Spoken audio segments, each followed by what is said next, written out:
سلام، كنتمنى تكونوا بخير. اليوم غادي نحضر معكم مملحه بخبز ناجح وبنين، وغادي نشارك معكم واحد الحشوه بارده اللي كتجي لذيذه بزاف. ندوزو نشوفوا المقادير وطريقه التحضير وفرجه ممتعه.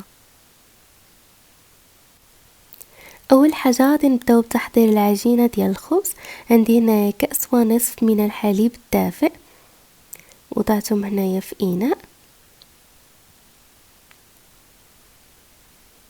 كنضيف ليهم ملعقه كبيره من خميره الخبز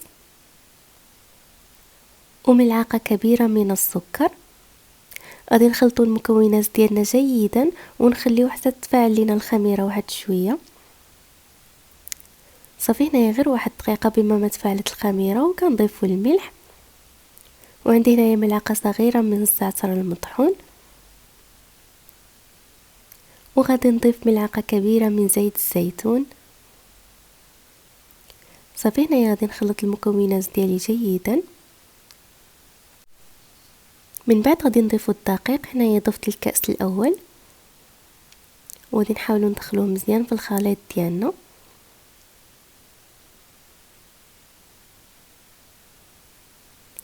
كنضيفوا الكأس الثاني.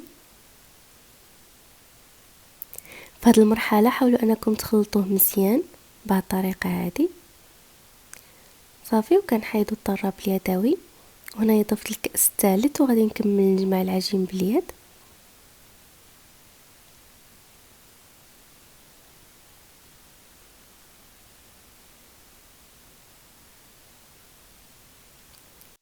وهنا زدت ضفت نصف كأس من الدقيق. بالمجموع كامل خدات ليا 3 ديال الكؤوس ونصف من الدقيق. صافي هنا كنجمعوا العجينه ديالنا مزيان حتى كتولي لينا لينه بهذا الشكل، وكتبقى كتلتصق شويه في اليدين. صافي هنايا غادي نوضعها في الاناء ونغطيها بكيس بلاستيكي ونخليوها تختمر حوالي ساعه كامله.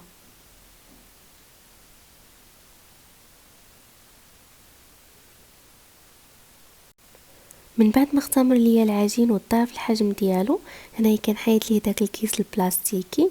من بعد غادي نفرغ العجينه ديالي من الهواء الزائد بهذه الطريقه.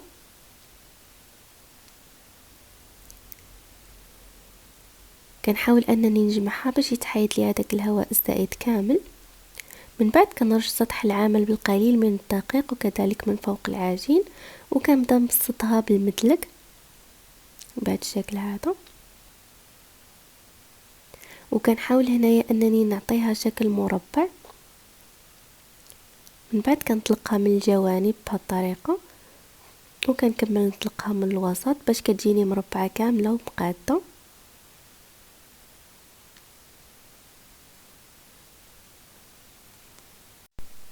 صافي هنا من بعد ما طلقت العجين ديالي، حاولوا انكم تخليو فيه واحد نصف سنتيم.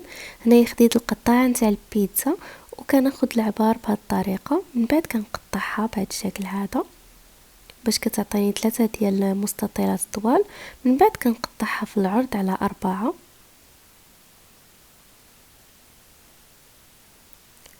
كما كتشوفوا كيجيونا على شكل مستطيل او مربع. صافي غادي ناخذهم ونوضعهم في الصينيه ديال الفرن. ودابا غادي نحضر معكم واحد الخلطه باش ندهنوا بها الخبز ديالنا. صراحه كتجي لذيذه بزاف. هنايا عندي 2 ملاعق كبارين من زيت الزيتون. غادي نضيف لهم هنايا فص من الثوم، وكنضيف ملعقه كبيره من القزبر اللي مقطع صغير. صافي كنخلطهم مزيان بهذه الطريقه. ومباشره كناخذ الخليط ديالي وكندهن به الخبز من الفوق. صراحه هاد الخلطه كتعطي واحد اللذه زوينه بزاف.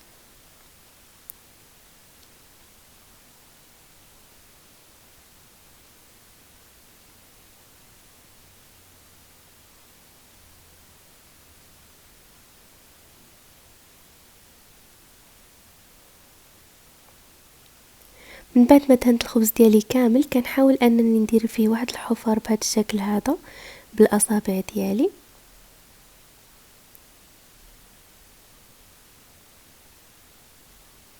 من بعد كناخذ هنايا الجبن تاع الموتزاريلا او اي جبن متوفر عندكم، وكنوضعو من الفوق. وتقدروا تستغناو على الجبن اذا ما كانش متوفر عندكم.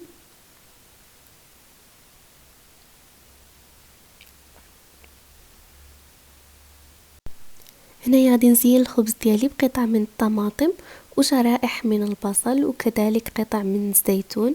استعملت الاسود والاخضر. من بعد كندخلو الصينيه ديالنا للفرن اللي كنكونوا مسخنينه جيدا من قبل. كنخليوه على درجه حراره متوسطه، كياخدو معنا تقريبا 40 دقيقه. صافي غير كياخدو واحد اللون ذهبي وكنخرجوهم من الفرن.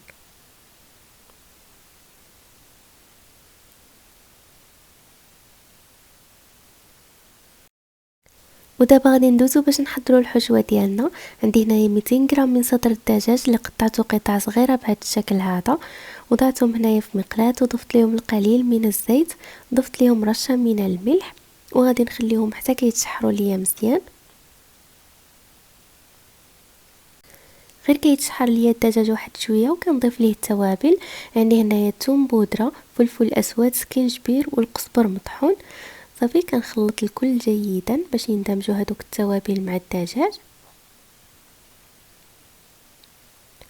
من بعد كنضيف ليه ملعقه كبيره من القزبر اللي مقطع صغير. هنايا كنخلطو مزيان داك القزبر مع الدجاج صافي، وكنطفيو على النار وكنوضعو الدجاج ديالنا جانبا. وفي نفس المقلاة غادي نشحروا الفلفله ديالنا.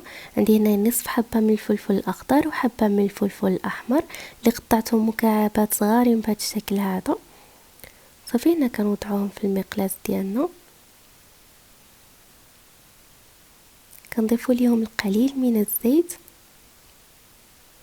والقليل من الملح. صافي هنا غادي نخلطوهم مزيان ونخليهم حتى كيتشحروا، كتاخذ معنا تقريبا 3 دقائق. صافي وكنوضعوها جانبا. صافي هنايا غادي نخلطوا الحشوه ديالنا كامله. عندي هنايا الدجاج اللي حضرناه مع بعضياتنا وكذلك الفلفل. كنضيف لهم 2 ملاعق كبارين من الذره المعلبه، حبه صغيره من البصل اللي قطعتها مكعبات صغيره بهذا الشكل. عندي هنايا علبه من التونه اللي حيدت ليها الزيت ديالها كامله،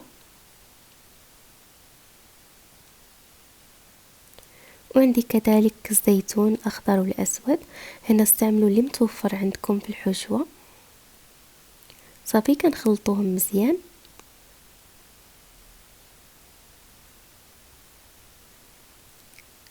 من بعد كنضيفوا صلصه الطماطم ملعقه كبيره مع 2 ملاعق كبارين من المايونيز، وكنضيف هنايا قطرات من زيت الزيتون. غادي نخلط الحشوه ديالي كامله حتى كتعلك ليا مزيان بهذه الطريقه هذه.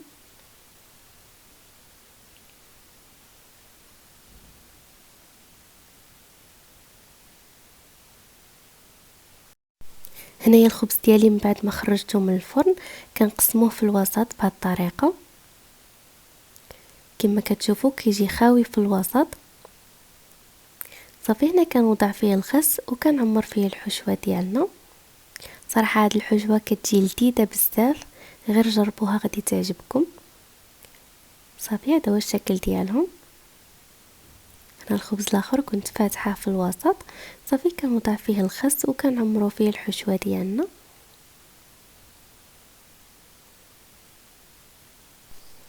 وهذا هو الشكل النهائي ديال المملحه اللي حضرت معكم اليوم.